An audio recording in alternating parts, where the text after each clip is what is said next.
បាទគ្រប់ជំរាបសួរប្រិយមិត្តអ្នកស្ដាប់ទាំងអស់របស់ Channel តោះស្ដាប់ហើយថ្ងៃនេះខ្ញុំមានសាច់រឿងមួយលើកយកមកដំណើរចែកជូនប្រិយមិត្តស្ដាប់លេងកម្សាន្តដែលសាច់រឿងមួយនេះគឺនិយាយអំពីមេប្រុសម្នាក់បានលួចមានអីជាមួយនឹងប្រពន្ធរបស់កូនចៅហ្នឹងហើយសាច់រឿងនេះក៏មានន័យអប់រំដែរគឺចង់និយាយថាយើងជាមេប្រុសយើងគួរតែធ្វើគំរូមួយឲ្យកូនចៅគោរពស្រឡាញ់អញ្ចឹងណាយើងមិនមែនទៅព្រឹកអំពើឃើញប្រពន្ធគេស្អាតសាច់ត្លុកត្លុនអីអញ្ចឹងណាបែរជាចង់មានកំណត់មួយបៀតបៀនគេអញ្ចឹងណាហ្នឹងហើយកុំឲ្យហើយសាច់រឿងនេះក៏មិនឲ្យប្រិមិត្តទៅយកគំរូតាមនៅសាច់រឿងនឹងទេអញ្ចឹងបើចង់ដឹងទេថាតើសាច់រឿងនឹងវាមានខ្លឹមសារបែបណាហើយវាស៊ីជម្រៅបែបណាតោះរីករាយស្ដាប់ជាមួយនឹង admin ទាំងអស់គ្នាតែម្ដងទៅតែបើបានស្ដាប់ហើយសូមកុំភ្លេចជួយចុច like ឬមួយក៏ចុច subscribe ភាសាខ្មែរដាក់សញ្ញាថាជាវដើម្បីទទួលបាននៅវីដេអូថ្មីទៀតពីខ្ញុំបាទអញ្ចឹងកុំឲ្យខាតពេលវេលាយូររីករាយស្ដាប់ដូចតទៅសាច់រឿងមួយនេះមានតួអង្គ2នាក់ដែលតួអង្គទី1ដែលជាតកែប្រុសមានឈ្មោះថាសុរិនហ្នឹងហើយសុរិនឯតួអង្គទី2ដែលជាកូនចៅមានឈ្មោះថាសុភានិងសុរិនហ្នឹងគឺគាត់ជាកូនចៅនឹងគ្នាអញ្ចឹងសុភាហ្នឹងគាត់ទៅបានធ្វើការជាមួយនឹងសុរិនហ្នឹងរយៈពេលយូរហើយសុរិនហ្នឹងគាត់ជាមេសុភាគាត់បានដាក់ការងារអ្វីក៏ដោយគឺសុភាហ្នឹងគាត់បានធ្វើឡើងល្អអស់ទាស់តែម្ដងមិនឲ្យគាត់ពេញចិត្តអីចឹងណាមិនឲ្យគាត់ទាស់ចិត្តហើយក៏ពេញចិត្តនឹងសុភាដែរហើយក៏ឲ្យសុភាហ្នឹងឡើងតំណែងធ្វើជាមេគ្រប់គ្រងកម្មករនៅក្នុងការដ្ឋានអញ្ចឹងគឺគាត់ការងារអីក៏គាត់យកចិត្តទុកដាក់គឺគាត់ធ្វើឲ្យច្បាស់លាស់មែនតើហើយនៅពេលថ្ងៃបន្ទាប់ទៀតគាត់បានប្រជុំលើសុភានឹងឲ្យធ្វើជាមេធំរបៀបថាបន្តពីគាត់អញ្ចឹងណាជាអ្នកគ្រប់គ្រងកម្មករទាំងអស់ប្រហែលដូចជា2 3ការដ្ឋានគឺគាត់ជាអ្នកគ្រប់គ្រងទាំងអស់អញ្ចឹងសុភានឹងគាត់មានអារម្មណ៍ថាសប្បាយត្រេកអរអញ្ចឹងណាហើយសុរិននឹងគាត់ក៏បានប្រាប់ថាសុភាមេបងតឡើងតំណែងឲ្យអូនឯងនឹងបងដូចចង់ទៅហូបបាយផ្ទះអូនឯងបានម្ដងអញ្ចឹងណាដល់ពេលអញ្ចឹងហើយគាត់ថាអូខេអត់អីទេមេបើមេចង់ទៅហូបបាយលេងផ្ទះខ្ញុំគឺខ្ញុំព្រមឲ្យមេទៅអញ្ចឹងតាហើយសុរិនហ្នឹងគាត់បាននិយាយទៀតថាខ្ញុំទៅនឹងមិនគោលបំណងចង់ទៅហូបបាយតែមួយមុខទេចង់ដឹងពីការរស់នៅរបស់សុភាឯងតើការរស់នៅរបៀបម៉េចបានជាការងារដែលខ្ញុំដាក់ឲ្យទៅហ្នឹងវាលូនទៅមុខហើយធ្វើអីប្រកបដោយសារផាសុខភាពធ្វើឲ្យខ្ញុំមិនទាស់ចិត្តទាស់អីចឹងណាហ្នឹងហើយសុភាហ្នឹងគាត់គាត់ថាអូខេមេអាចទៅបានអញ្ចឹងថ្ងៃអាទិត្យនៅចុងសប្តាហ៍ហ្នឹងណាគាត់ក៏បានទៅហូបបាយនៅផ្ទះសុភាអញ្ចឹងសុភាគាត់ក៏បានប្រាប់ប្រពន្ធគាត់ថាឯងមេថ្ងៃនេះមេគាត់មេបងមកលេងចេះចុះអញ្ចឹងណាប៉ុន្តែសូមនិយាយពីប្រពន្ធសុភាបន្តិចប្រពន្ធសុភាហ្នឹងមានឈ្មោះថាស្រីមុំនេះគាត់មានរូបរាងស្អាតបាតចង្កេះចង្ក្រង់សក់គៀកស្កាយនិយាយទៅប្រុសណាឃើញក៏ចង់បានគាត់ណែបនិតកាយដែរអញ្ចឹងដោយទាំងមេបងសុភាដែលសុរិនហ្នឹងក៏គាត់ឃើញហើយក៏មានចង់អានោះដែរអញ្ចឹងណាដឹងចង់ស្អីទេបងប្អូនហ្នឹងហើយបន្ទាប់ពីតែចែកគ្នារួចទៅឲ្យប្រពន្ធស្រីមុំហ្នឹងគាត់ក៏បានរៀបចំបាយទឹករួចហើយតកែប្រុសហ្នឹងក៏បានដល់មកល្មមមានឡានពណ៌ខ្មៅមួយបើកមកឈប់នៅមុខផ្ទះរបស់សុភាហើយសុភាហ្នឹង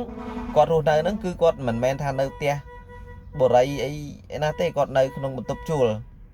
អញ្ចឹងបន្ទប់ជួលហ្នឹងគឺមានកន្លែងចតឡានអីធំទូលាយអញ្ចឹងណាហ្នឹងហើយក៏បានសុរិនហ្នឹងក៏បានក៏ចុះពីលើឡានមកគាត់ក៏យកស្រាដបកំហំមកដបរួចក៏មកអង្គុយញ៉ាំបាយជុំគ្នាហ្នឹងហើយបន្ទាប់ពីហូបបាយអញ្ចឹងណាហូបបាយពឹបហើយមេរបស់សុភាហ្នឹងដែលឈ្មោះសុរិនហ្នឹងគឺអត់រៀបចំបាយទឹករួចហើយអញ្ចឹងណា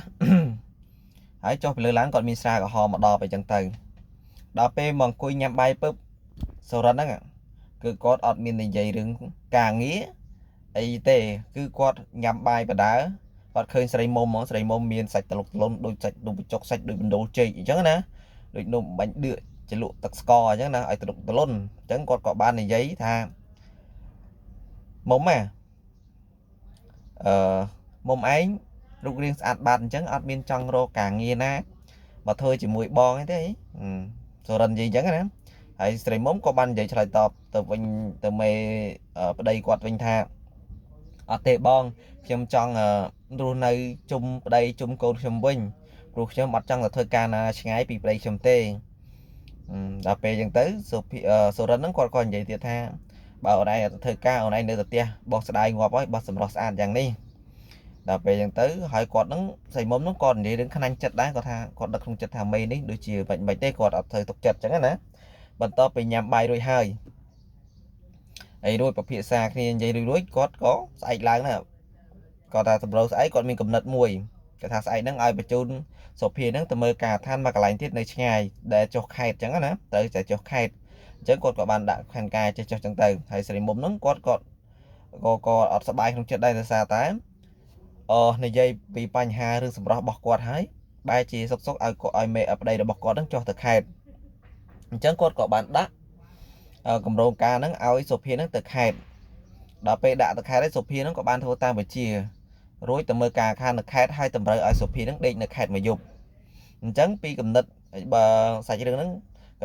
កំណត់សូរិនហ្នឹងគឺគាត់ចង់ឲ្យសុភាដេកនៅហ្នឹងគឺគាត់អាំងទៅធ្វើអីជាមួយនឹងប្រពន្ធសុភាដែលឈ្មោះស្រីមុំអញ្ចឹងណាសូរិនគាត់មានកំណត់អញ្ចឹងបន្ទាប់មកទៀតដល់ពេលសុភាគាត់ទៅចុះខេតបាត់អញ្ចឹងគាត់ក៏នេះមិនបងប្អូនគាត់ក៏បានបើកឡានហ្នឹងមកផ្ទះសុភាដល់ពេលអញ្ចឹងទៅមកដល់ផ្ទះសុភាហ្នឹងហើយគាត់ក៏បានជួបកូនស្រីរបស់ស្រីមុំហ្នឹងដែលកំពុងលេងមុខផ្ទះគាត់ក៏បានប្រាប់ថាអ្នកអូនណាទៅពូឲ្យលុយ1000ទៅទិញស្ករគ្រាប់អញ្ចឹងណាហើយកូនក្មេងពេលឮថាទិញស្ករគ្រាប់គ្នារត់ទៅផ្ទះបាត់ទៅអញ្ចឹងគាត់ហ្នឹងក៏បានចុះមកដោយដើរសម្ដៅទៅស្រីមុំគាត់ក៏បាននិយាយជាមួយស្រីមុំអូនិយាយអញ្ចឹងសុភាទៅខេតបាត់ហ่ะគាត់ធ្វើស៊ូពើអញ្ចឹងណាហើយទៅពីអង្ការក៏បងមិនដឹងអញ្ចឹងស្រីមុំនោះក៏បាននិយាយថាគាត់ទៅបាត់ហើយដល់ពេលអញ្ចឹងទៅគាត់ក៏បាននិយាយថាមុំខ្ញុំឃើញមុំឯងដូចជាមានអារម្មណ៍ថាស្រឡាញ់មុំឯងហើយមុំឯងនៅជាមួយនឹងសុភាដែលជាកូនចៅរបស់បងហ្នឹងតើអូនឯងមានក្តីសុខក្នុងផ្លូវចិត្តអត់អញ្ចឹងហើយស្រីមុំនោះគាត់និយាយថា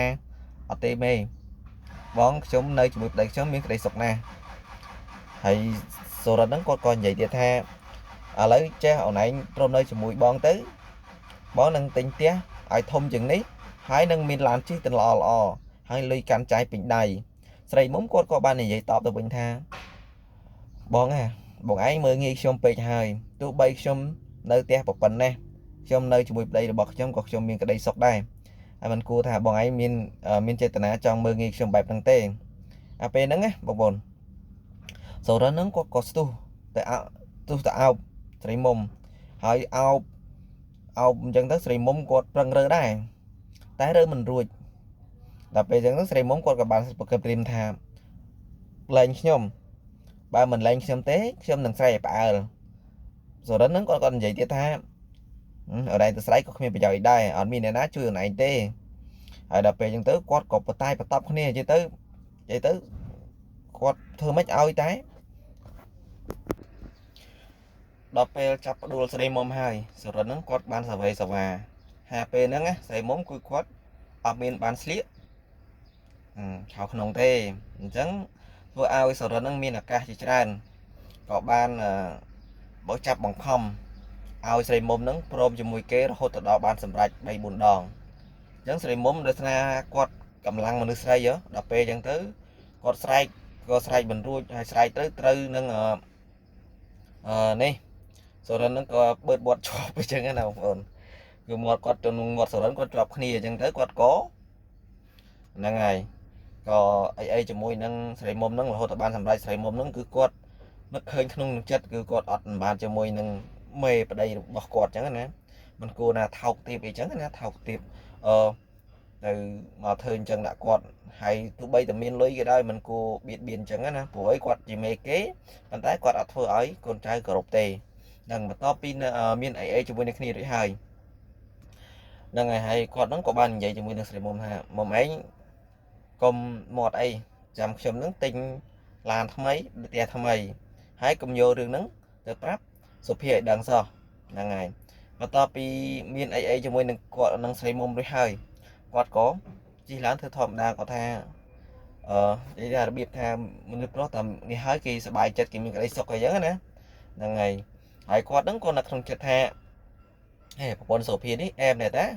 យ៉ាអែមដែរបាក់ដាក់អញ្ចឹងហើយបន្តមកទៀតអាការគាត់ឲ្យសុភានឹងទៅខេត្តជាញឹកញយហ្នឹងក៏បន្តមានកើតឡើងរហូតដល់3 4ដងអញ្ចឹងគាត់ក៏ទៅមករហូតហើយស្រីមុំហ្នឹងគាត់និយាយថាគាត់ឃើញហ្នឹងគាត់ភ័យបណ្ដោយដោយសារថាមេឲ្យតែមេរបស់ប្តីគាត់មកដឹងថាមានចង់មានអីជាមួយនឹងគាត់ទៀតហើយអញ្ចឹងគាត់បដ ாய் ខ្លួនរហូតដល់ពេលថ្ងៃមួយក៏អត់បានគាត់ក៏អាប្តីគាត់ក៏បានត្រឡប់មកវិញគាត់ក៏យករឿងហ្នឹងប្រាប់ទៅសុភាពដែលជាប្តីរបស់គាត់ស្រីមុំបាននិយាយប្រាប់ថាបងណាមេបងឯងបៀតបៀនរាងកាយខ្ញុំហើយឥឡូវខ្ញុំអត់បានទេបងឯងគួរធ្វើម៉េចចំពោះគាត់ដាក់ពាក្យបណ្ដឹងឬមួយក៏ម៉េចហ្នឹងណាហើយសុភាហ្នឹងគាត់ខឹងមែនតើគាត់ក្តាប់ដៃចឹងទៅគាត់ហ្នឹងក៏បានដើរទៅ office បាទដើរអីគាត់ទៅបានទៅធ្វើការគាត់ទៅដើរទៅ office បណ្ដោយហើយគាត់ដើរមកពោពេញដោយកំហឹងប៉ុន្តែគាត់អត់មានគំនុំគុំគួនថាចង់សម្លាប់មេហ្នឹងហើយអត់ទេគឺគាត់បានក្តាប់ដៃហើយសូរហ្នឹងគាត់ឃើញសុភាក្តាប់ដៃគាត់ក៏ដឹងគាត់ឃើញសុភាខឹងអញ្ចឹងគាត់ក៏និយាយថាសុភាកុំខឹងកុំអីព្រោះខ្ញុំធ្វើនេះមិនឲ្យចង់ឲ្យស្រីមុំហ្នឹងរស់ស្រួលហើយនឹងឯងរស់ស្រួលអញ្ចឹងសុភាហ្នឹងគាត់បាននិយាយថាបងមេឯងមើងងាយគ្រួសារខ្ញុំហ่ะមេឯងមើងងាយសមត្ថភាពខ្ញុំហ่ะខ្ញុំមកសមត្ថភាពប៉ុណ្ណឹងខ្ញុំមានការងារធ្វើប៉ុណ្ណឹងហេតុអីខ្ញុំអត់មានសមត្ថភាពទិញផ្ទះទិញឡានឲ្យប្រពន្ធខ្ញុំជិះមែនមេឯងធ្វើមេខ្ញុំអត់ឲ្យខ្ញុំគោរពទេហើយមេឯងត្រូវចាំថាអ្នកមេឯងមើងងាយគ្រួសារខ្ញុំថ្ងៃក្រោយកម្ពុជានឹងធ្លាក់ដល់ទៅមេឯងវិញហើយក៏ត្រូវចាំថាទោះបីមេឯងមានលុយមិនអាចទិញអ្វីបានទាំងអស់ទេទោះបីគ្រួសារខ្ញុំរស់ដោយមិនក៏ដោយហើយគ្រួសារខ្ញុំយ៉ាងណាយ៉ាងម៉េចក៏ដោយក៏ខ្ញុំមិនដែលទៅសុំគេមិនឲ្យប្រពន្ធខ្ញុំទៅសុំទានគេនិយាយអញ្ចឹងណានិយាយឡើងដាក់ចំទៅមេនឹងបាត់មាត់ឆឹងគឺអត់ហ៊ាននិយាយស្ដីទេហើយគាត់ក៏ថាមេគាត់និយាយចុងក្រោយមេឯងចរិតអញ្ចឹងគង់តែមានថ្ងៃណាមួយនឹងធ្លាក់ខ្លួនគាត់និយាយចឹងហើយគឺគាត់ដើរចេញចឹងទៅហើយគាត់ក៏បានឈប់ធ្វើការពីកន្លែងការឋានហ្នឹងទៅគាត់ទៅធ្វើកន្លែងផ្សេងដល់ពេលគាត់ទៅធ្វើកន្លែងផ្សេងសុភាហ្នឹងគាត់ក៏មានឡើងតំណែងថ្មីប្រាក់ខែក៏មានមានឡានមានផ្ទះអីសមរម្យនៅអញ្ចឹងណាហើយពី3ឆ្នាំក្រោយមកក៏ឮថាមេរបស់គាត់ហ្នឹងបានត្រូវធ្លាក់ខ្លួនដោយសារតែគាត់មានលុយគឺហាគាត់មានលុយមានកាក់ទៅធ្វើរឿងអញ្ចឹងជាមួយប្រពន្ធគេទៀតអញ្ចឹងមានន័យថាអារឿងទាំងអស់អារឿងស្មោកគ្រប់ហ្នឹងគឺគាត់មិនមែនធ្វើតែត្រឹមប្រពន្ធភាមួយទេគឺគាត់ធ្វើដល់ប្រពន្ធកម្មករគេផ្សេងទៀតអញ្ចឹងណាអញ្ចឹងទៅធ្វើឲ្យបណ្ដាគាត់នឹងធ្លាក់ខ្លួនធ្លាក់អីចឹងទៅហ្នឹងហើយក្រោយពេលហ្នឹងបងសុភាហ្នឹងក៏គាត់អត់មានប្រកាន់ខឹងប្រពន្ធរបស់គាត់ដែរទេព្រោះថាគាត់ស្មោះត្រង់នឹងប្តីរបស់គាត់ដែរបានគាត់និយាយប្រាប់អីចឹងណាប៉ុន្តែគាត់របៀបថាគាត់មិនចង់បែកបាក់គ្នាហើយគាត់លើដំណឹងហ្នឹងហើយគាត់អត់គាត់ថាចង់លែងលះប្រពន្ធហើយប្រពន្ធដែលគេអីចឹងណាហើយប្រពន្ធគេស៊ីរួចហើយចេះចឹងទៅតាមពិតអាហ្នឹងទៅគឺវាគាត់ក៏នេះដែរក៏គាត់អនុញ្ញាតលោកគ្រូប៉ុន្តែគាត់បាននិយាយvớiប្រពន្ធថាអូនឯងកុំធ្វើអញ្ចឹងទៀតថ្ងៃក្រោយថ្ងៃនេះប្រាប់ពេឲ្យប្តឹងប៉ូលីសប្តឹងអីចឹងទៅណាហ្នឹងហើយលើមេហ្នឹងធ្លាក់ខ្លួនដើរសុំទានគេអញ្ចឹងទៅហើយហ្នឹងហើយបងប្អូនហើយសាច់រឿងគឺមានតែប៉ុណ្្នឹងទេហើយក្នុងវីដេអូនេះក៏អប់រំដែរថាយើងមានលុយមានកាក់អីយើងមិនប្រកាសថាទិញអ្វីបានទាំងអស់ទេអញ្ចឹងហើយយើងមានលុយមានអីក៏ដោយយើងកុំមើងងាយអញ្ចឹងណាអញ្ចឹងគឺចាស់ពីដើមគេថាអ្នកធំកុំមើងងាយអ្នកតូចតាចអញ្ចឹងណាអញ្ចឹងពាក្យហ្នឹងគឺមានន័យថាអ្នកធំហ្នឹងមិនអាចជួលអ្នកធំឲ្យមកធ្វើការឲ្យដូចគ្នាបានទេអញ្ចឹងមានតែអ្នកតូចតាចហ្នឹងឯងទោះបីតែយើងមានលុយមិនប្រកាសថាជួលអ្នកតូចតាចហ្នឹងមកធ្វើបានទេណាបងប្អូនកុំត្រូវចាំអញ្ចឹងណាហ្នឹងហើយសាច់រឿងគឺមានតែប៉ុណ្្នឹងទេតែបើសិនជាចូលចិត្ត admin ដំណើរសូមកុំភ្លេចជួយចុច like ឬចុចសញ្ញា subscribe បែរថាភាសាខ្មែរចុចជាវ រួចហើយបើកសញ្ញាកណ្ដឹងនឹងទទួលបាននៅវីដេអូថ្មីៗទៀតពីខ្ញុំបាទ admin ដំក៏សូមអរគុណនិងសូមគោរពលាជួបគ្នានៅវីដេអូក្រោយៗទៀតបាយបាយ